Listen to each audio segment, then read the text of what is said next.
ثم في سلسلة ذرعها 70 ذراعا فاسلكوه.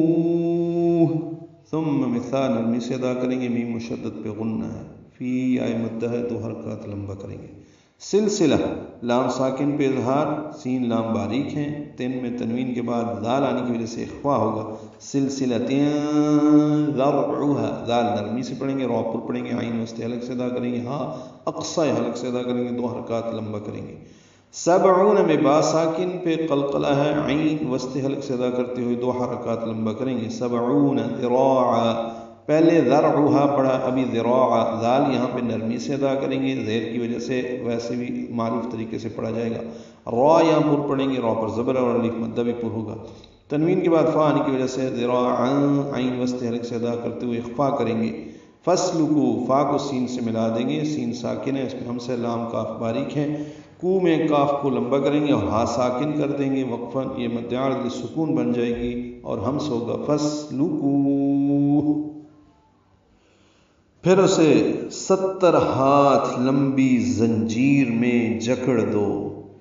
انہ کان لا یؤمن باللہ العظیم، ان میں نون مشدد پہ غنہ ہے، ہو مد صلہ ہے، 2 حرکات لمبا ہے، کان میں کاف باریک ہے، 2 حرکات لمبا، الف مدہ ہونے کی وجہ سے، لا بھی الف مدہ ہے۔ یؤمن میں حمزہ ساکن جھٹکے سے ادا ہوگا، میم نون معروف طریقے سے پڑھیں گے، باللہ میں لام اس میں جلالہ باقی زیر کی وجہ سے باریک پڑھیں گے، ہا کو العظیم کی لام سے ملا دیں گے، اظہار قمری ہوگا، عین وسط حلق سے ادا کریں گے، ضا پر پڑھیں گے اور ضا کو لمبا کریں گے، میم ساکن پہ وقفاً مد عارض سکون بنا کے اظہار ہوگا، باللہ العظیم، بے شک یہ اللہ بزرگ برتر پر ایمان نہیں لایا تھا۔ وَلَا يَحُضُّ عَلَى طَعَامِ الْمِسْكِينِ، سورۃ الماعون میں بھی آیت نمبر 3 میں، اسی طرح سورۃ الفجر کی آیت نمبر 18 میں بھی دیکھ لیں، یہ الفاظ ملیں گے۔